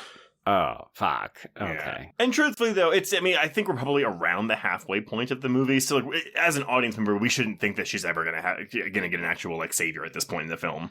I mean, yes and no, but I think back to some of the other thrillers that we've covered, like Trace, we've covered Red Eye and Drop this year. And those movies have a last act that takes us away from our single location so we can go into a high-octane chase. So part of me thinks maybe she does manage to get out of this situation or something. But no, not in this case. Actually, then, on that note, I respect this movie for keeping the whole thing in the fucking parking garage. Right?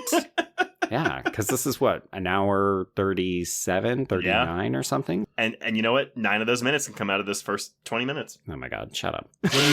You do think that almost what they could have done is they both end up in the elevator and it shoots them both to like the unfinished top floor. Oh, yes. It's under construction. That's why you don't have phones. Mm-hmm. That's awesome though, right? So instead of like the very bottom of the building, you're sent to the very top of the building? Yeah, but I actually like that it keeps them all in the basement, but I'm like, if this were Red Eye or Drop, you just go to the opposite side of the building and just have it be unfinished. But it would be so poetic for him to be killed by throwing him off the top of this building. And then he lands at P2.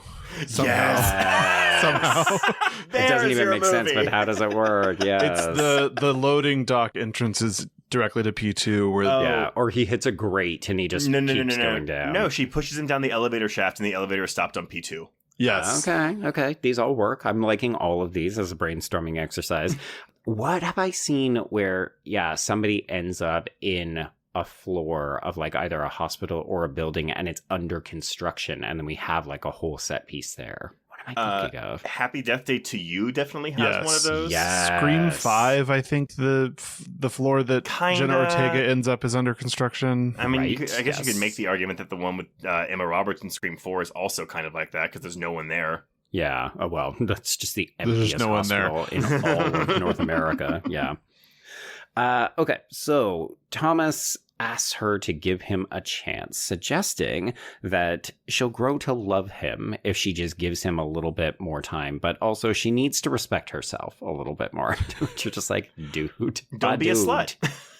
You need to shut the fuck up. It is like so classic man to be completely enamored with someone while also accepting that you want to change them.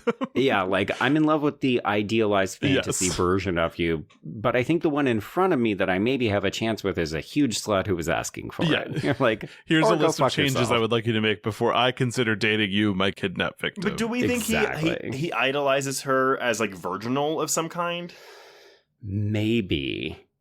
Yeah, because he does seem so hyper-focused on the fact that Jim has done this to her. And like, well, why doesn't she want to get revenge on him unless she was actively choosing to sleep with him or she was doing it for her own promotional gain and so on. So I could see it. Yeah.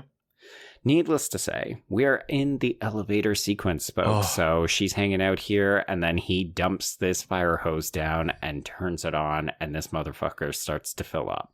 I don't know what else you could have done.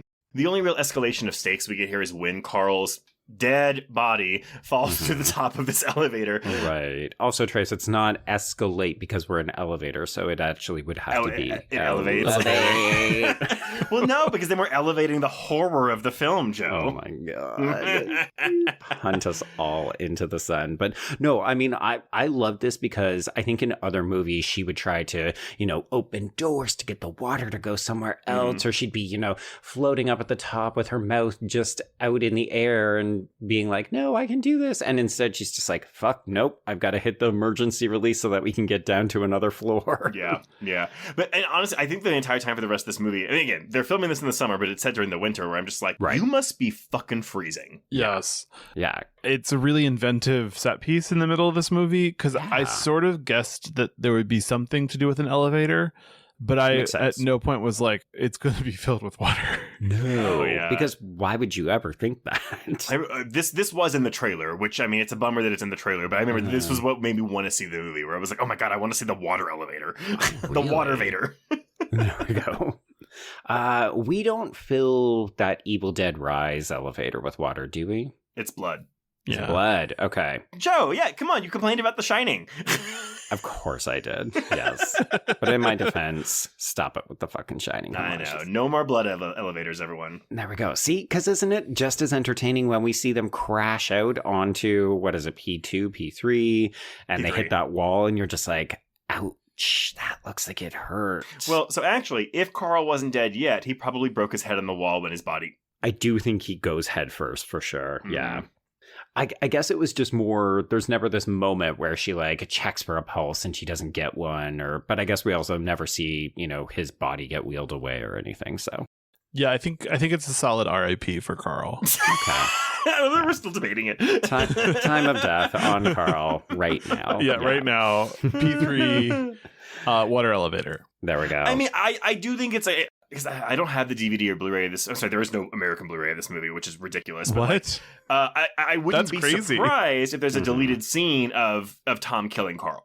Right. Yeah. Yeah. Because we never really understand, what did he do to Karl? Like, it's just the body falls in and he's dead. Yeah, that's it. Because I'm accepting it. Yeah. Okay, so Thomas is not done because he can actually use the wetness to track her because she got them bare feet. So she's leaving nice, cutesy little footprints through this underground parking garage, and he knows exactly where she is, hiding under this car. So he begins to deflate the tires one by one. Would have liked this to have gone on a little bit longer. I agree. Like, it's gonna, like, the threat of the car gonna crush her. Yeah, or even just she rolls to another car and he keeps doing it to her. Maybe it just gets too repetitive, but I was like, oh, that's scary. No, because you know what it reminds me of? That scene in Halloween H2O when Jamie Lee Curtis is in the mess hall hiding under the tables. Under the tables. Yeah. Mm-hmm. So good. So you have him walking by as she's like trying to squeeze into the cars as he's like slashing. I guess you can't really do all 4 tires at once that quickly, but still, like, there's an idea for a set piece. Yeah. So she ends up trying to hide, and this is where he just goes into full, like, oh, I'm a serial killer who's going to play with my prey, because he's gone back to the office. He's watching her on the monitors, and then he does a little karaoke version of Elvis's Blue Christmas. This is kind of fun. It is, but so we don't get a lot of character development or like backstory for Tom, but when he starts playing this, we get a shot of a framed photograph on his desk of him in Elvis garb. So he seems to be an Elvis superfan or an Elvis impersonator of some kind. Oh, wow. I mean, we didn't say, but he is dressed up like Santa initially when she first wakes up. So I wonder if part of this is we're just meant to read that he is very comfortable wearing disguises as well. He loves a costume. You know what? Queer villain right there and in there. Representation matters. I always thought Wes Bentley was gay, and I was really shocked to find out that he wasn't. But also, if they did a sequel to this, which would have been called P3, he would have been wearing the Elvis costume the whole time. Oh my God. Would watch. Yeah. Well, he'd have to have a mask, though, because he'd be all burned up. No, burn up Elvis.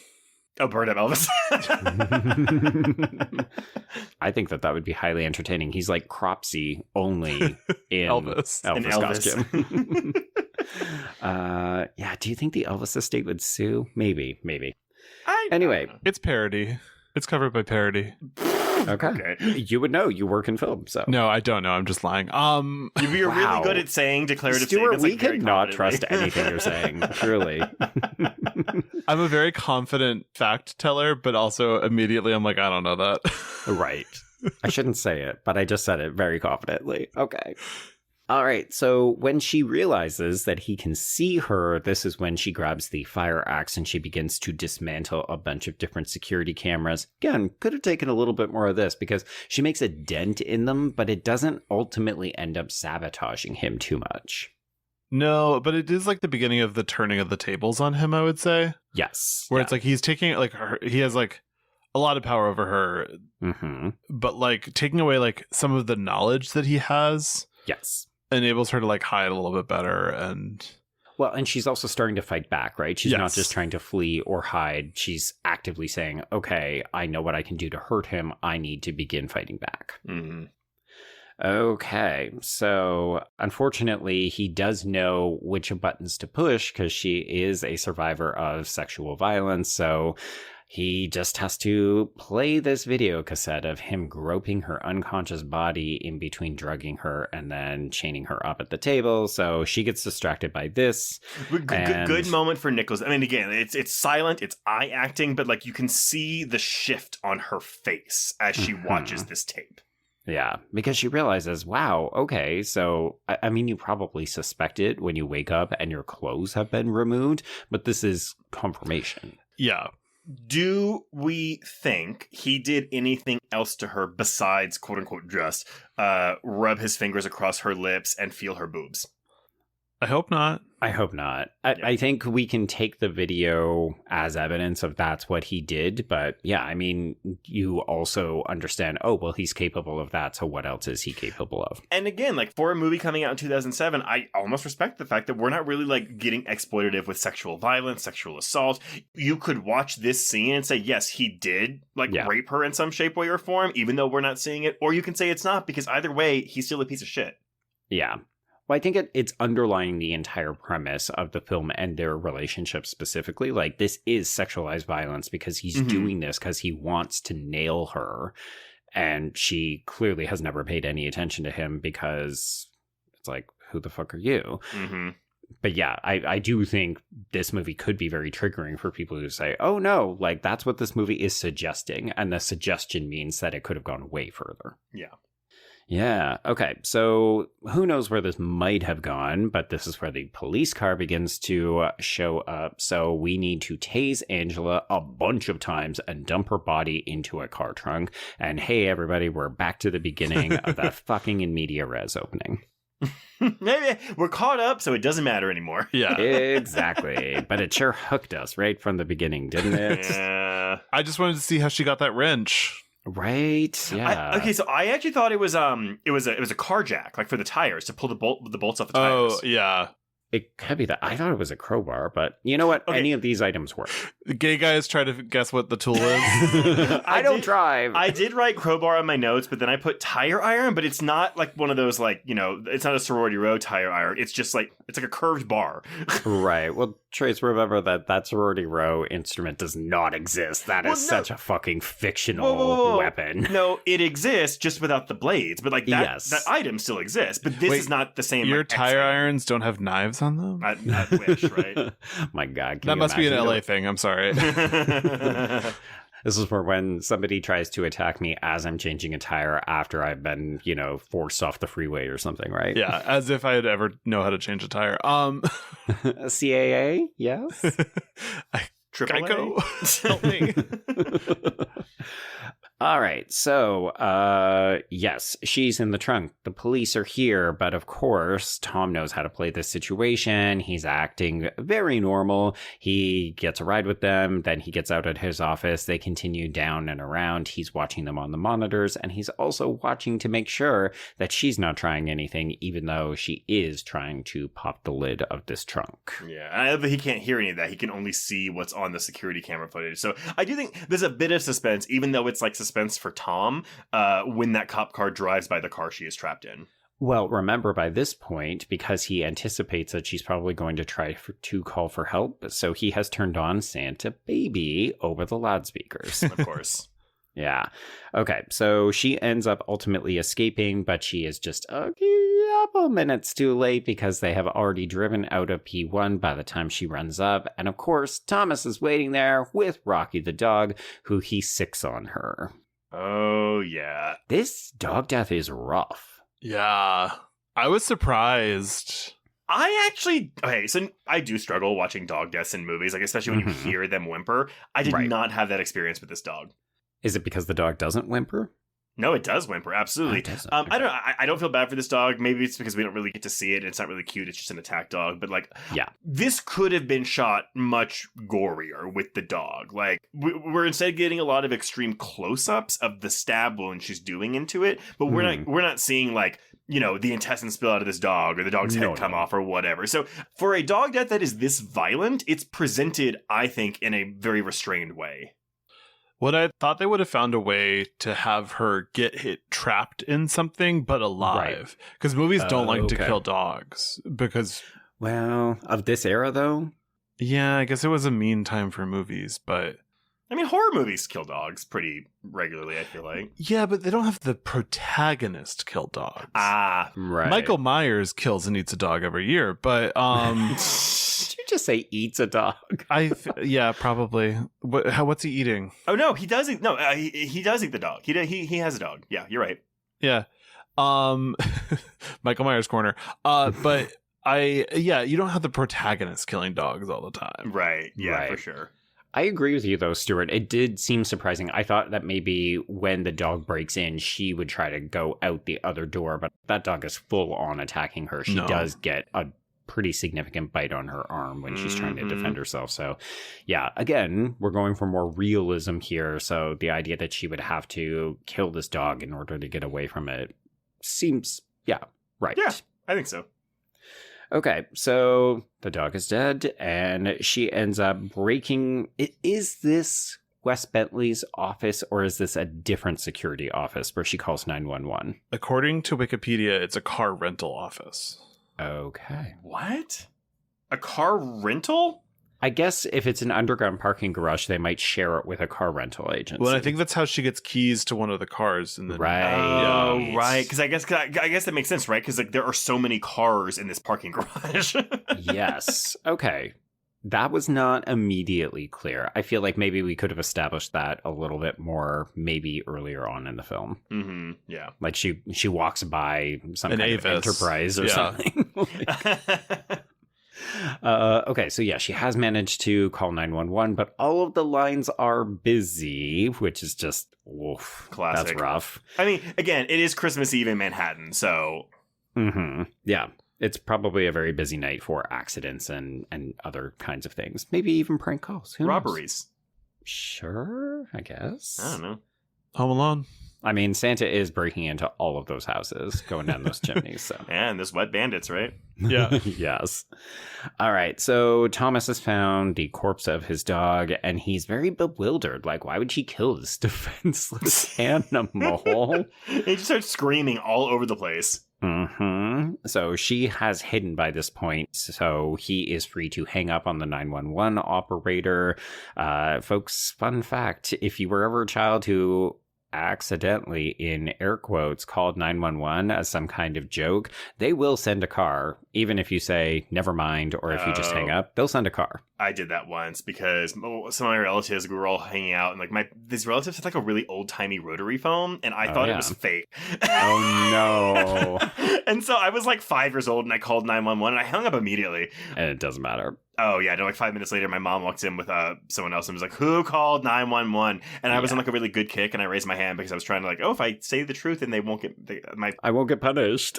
Yeah. What it is, every like office you work in, you dial 9 and then 1 to get out. Yes. Right. The amount of times my brain has frozen, and I go, I don't think I dialed 1, and then I hit 1, then I did it once on the Paramount lot, and then I got called from Paramount Security, and they were like, "Did you just call 911?" Oh shit! I was like, "Yeah, but I thought I hung up before they noticed." I swear, I'm a 35 or 36-year-old man. I'm not a 5-year-old boy who doesn't know how to use the phone. Yeah, I'm just a full-grown adult who doesn't know how to use the phone. I mean, fair. You know what? Yeah. Clearly, we've all been there because we all just admitted to doing it. Yes. So he hangs up on this 911 operator, and then he ends up tracking her down to a supply closet, and she just like sprays him in the face with some kind of, I'm assuming, cleaning supply or something. And it's pretty satisfying because she also beats him around the face with whatever this is. The rest of the movie is very, very... Honestly, the only thing I don't find satisfying is his manner of death. Oh, really? Okay. It's not enough for you? I wanted more torture, but whatever. Okay. Yeah. That's for P3. There we go. Gotta save something for that sequel. So she ends up locking him in this office using the crowbar, whatever item we decided this is. So he ends up having to use a chair to break through. But we should note, Trace, this is the below ground glass. So he can break it with a chair. Okay, not one of the top noted. floors. I'll make sure I just go to the parking garages to break glasses. There we go.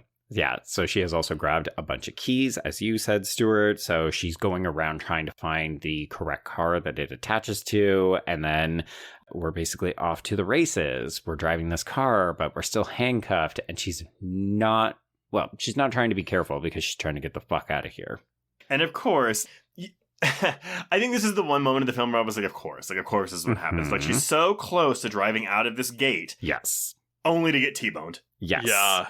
I do like that it's not a full T-bone. It's like a side, like a swipe. Yeah, like more of a swipe. And then we can maybe threaten to like play chicken, or she chases him down. And all of this kind of car stuff is exciting enough. Well, I think this was the moment I became aware that I never fully took in what the geography of this parking garage was. Right. Yeah. Because in my mind, where he came from was the up part.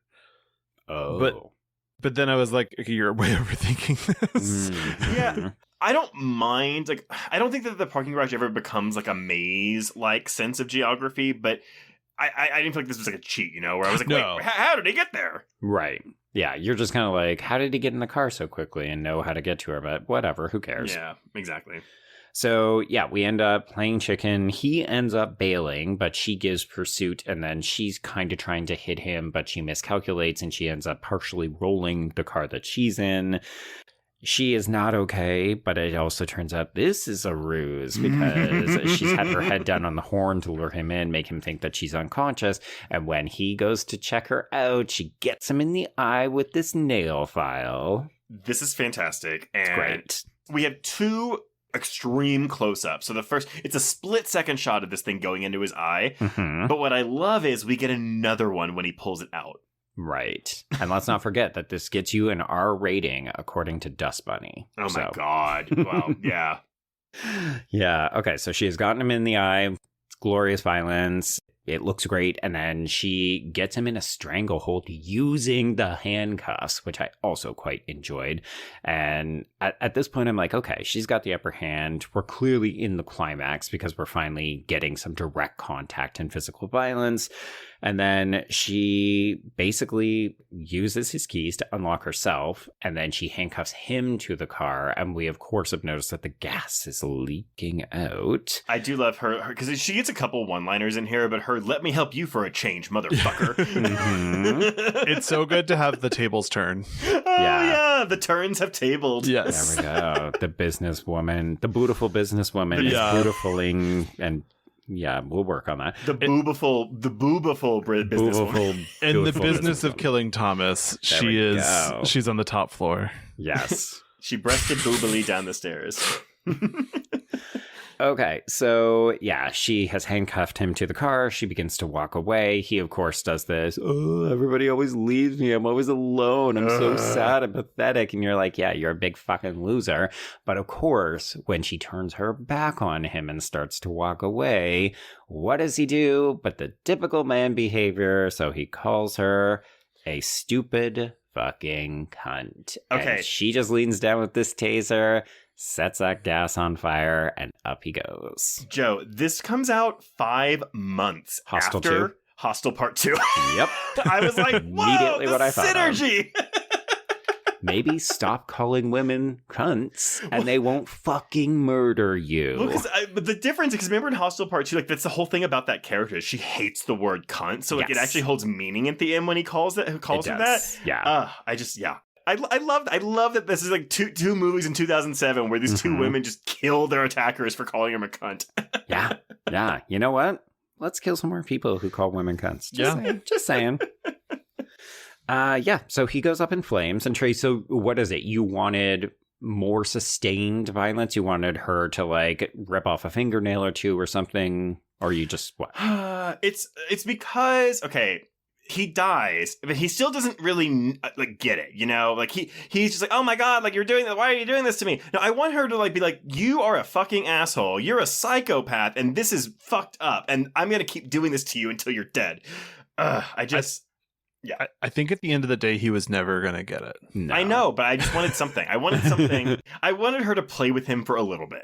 Okay. I almost wish it had been a taser gun, and so she could have shot him with the taser so he got to feel the electricity, and then the spark lit the fire. Sorry, this is the thing I do on our podcast all the time, where I just sort of try to rewrite movies just halfway through the podcast. Yeah.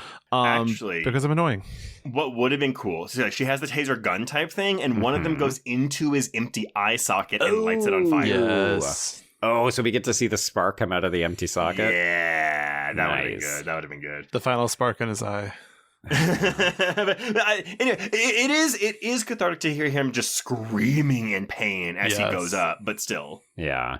Okay, so question, if she hadn't killed him, if she had just left him there sobbing, whining like a little bitch baby, and then she goes out and like the police arrive or something, would it have been less satisfying? Yes. Satisfying? Okay, Yeah, so we needed her to kill him. No, she needed to kill him 100%. Okay. Agreed. Okay. She already killed his dog. She has to kill him too. That's the rules. Everybody must die. Yeah. All these men, they need to pay. Yes. All right, so his fiery corpse, as well as the car that exploded, turns on the sprinklers because, of course, this is a building with a sprinkler system that is going to try to put out fires. And I just thought, man, I know that this is supposed to be like a really fuck yeah moment for her, but she's still in a fucking slip with no shoes on in this underground parking garage on Christmas Eve. And I'm just like, man, this is miserable. She's going to be fucking freezing all over again. Okay, but like that for me is like the final shot of this movie. So she walks out and we get this, like, it's like a big crane shot, but like, the choral music. But the color palette has changed to blue because we're outside in winter in Manhattan. And I was just like, this would be miserable. I mean, you can see like the fucking cops in the ambulance like driving down the street ahead, but still, I'm just like, oh my God. Well, what do we think of Blue Christmas playing again as we go into credits? I think it should have been a cover, not Elvis Blue Christmas. Oh, it should have been Wes Bentley. Well, because he took the Elvis version, and so it should have been like a folk female singer singing Blue Christmas or something. I was gonna say, like, of the era, do a pop punk version of Blue Christmas. Cobra Starship. That yet, though, Cobra Starship sings Blue Christmas. Oh my God! Okay, we were totally doing pop punk around this time. Actually, maybe 08. Maybe 08. When Snakes on a Plane. That's 2006. Yeah, there we go. Cobra Starship already existed. It's true. God, and what were they doing? We all know, not very much. No, yeah. As their only fan. But I'm sorry, but on top of that, though, during the credits, we have these like Christmas card photos of the film, and I was like, this is different. Here's the thing. Okay, are these meant to be within the world of the movie? Like, these are not set photos, right? Like, these are people in character from parts of the film that like we're not seeing. And yeah, it looks so charming. It's like we're back to rom-com territory or something. Yeah, it feels like they were like, remember how much fun we just had? Oh, right. Remember the moments before it got violent when you thought maybe these two might kiss? No. You thought these two kids were going to make it work. There we go. Yeah. Well, that is P2. And Stuart, as the guest of honor, final thoughts on this film? I really liked it. I'm glad you included it in the list of movies I could pick so I could say, we should watch P2, even though I've never seen it before. There we go. Again, it's not a Screen Gems, but it feels like a Screen Gems. And like that's always like my sweet spot of just 2006 to 2011, like Vacancy, like just Vacancy. The little which Vacancy is actually a movie that Jesse introduced me to and I had never seen, but now I've watched it like 6 times. So good. I saw it in theaters and have not seen it since. It's good. Okay. Yeah. I mean, okay, I'm not gonna say good, but it's really fun. There we go. It's short. It's like 80 minutes long, which I remember. I will say the length this movie should have been. Yeah. Okay. Because it's like you're in one place. It's sort of the same thing where it's like it takes place in one location. And so it's like there's only so much you can do. But no, I really like this and I'm glad you guys introduced it to me. Excellent. Well, Joe, is your 1.5 rewatch? There we go. Yes. Here's the thing. I'm a huge Rachel Nichols fan, as people have probably guessed. So I love getting to see her do her thing, like be the fucking star of the film. And I think, as we've discussed, she and Wes Bentley actually have good chemistry in terms of the two of them dominating the film. And I found it highly entertaining. I can understand why it bombed because I don't think people would have naturally gravitated to it. But I do find that disappointing because I think it's a solid little movie. It's also a Christmas movie. I am surprised that I don't see more people talking about rewatching this during the Christmas holidays. So it's because like Black Christmas was right there, and here's the thing: no shade on that because I think there's a bunch of great holiday horror films. But yeah, it's like dig a little deeper, find a hidden gem. Do off kilter things, yeah. But here we are as the number one supporters of P2 as a Christmas movie. Truly, there you go. I mean, at least it's not a debate whether it's a Christmas movie or not. No. Oh my God. All right. Well, before we announce what we're covering next week, Stuart, let everyone know, where can they find you and your show on social media? Yeah, so I'm Stuart Ross. I'm at Gay Horror Club on Instagram. And then our podcast is Another Gay Horror Pod on Instagram as well. And we're that name on all your podcast feeds. So look for us. Go. Yeah, all right. Well, if you want to get in touch with us, you can reach us on Blue Sky and Instagram at HorrorQueers. Shoot us an email at horrorqueers@gmail.com. Find us on Letterboxd to keep track of all the films we've covered. If you want to chat with other listeners, please join our Horror Queers Discord. That link is in the show notes. If you have a moment, please rate and review us on Apple Podcasts or Spotify. And if you want more content, please support the show by becoming a patron at patreon.com/horrorqueers. If you subscribe today, you will get 444 hours of Patreon content. There we go. 444, including this month's new episodes on Hannibal Season 2, episodes 11 through 13. So that is the end of our Hannibal Season 2 coverage. Paul Feig's The Housemaid, sequels Five Nights at Freddy's 2 and Wake Up Dead Man. To coincide with Wake Up Dead Man, we've got a audio commentary on the original Knives Out. And as a special holiday treat, we've also dropped an audio commentary from this year's Soho Horror Fest on Scream 3. Yeah, no Blue Christmas for listeners. No Blue Christmas. It's a very, very green, red? Green and red? Yeah, sure. Yeah, we'll sure. go with Christmas. that. Yeah, there you go. But Joe. Yes. What are we talking about next week on New Year's Eve to wrap up the year? There we go. Yes, we're not talking about a New Year's Eve title, maybe somewhere else, somewhere soon. But we're going to instead talk about an underseen, underrated, maybe, question mark, we'll debate it, slasher film from 1981, the Boston set Night School. Night School, a movie I have never seen, and I don't know if I've heard of it, actually. I think I'd be getting confused with Graduation Day or Final Exam. Oh, right. Yeah. Okay, well, we'll see if we can help to distinguish it a little bit. It may just depend on how you feel about black leather, Trace. Oh, okay, I'm intrigued. But until next week, we can cross out P2. Indeed, and cross out horror queers.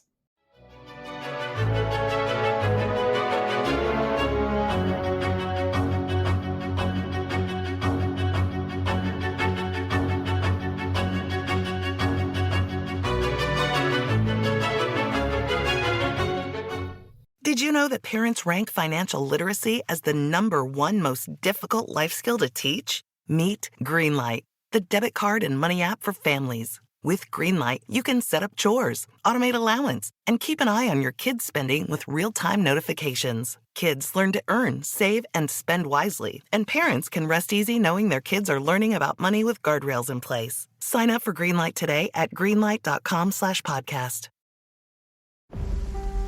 A cinematic fever dream based on the visionary game. You did it, didn't you, Jimmy? You woke him up. No one said it would be easy. Return to Silent Hill. Exclusively in theaters, January 23rd.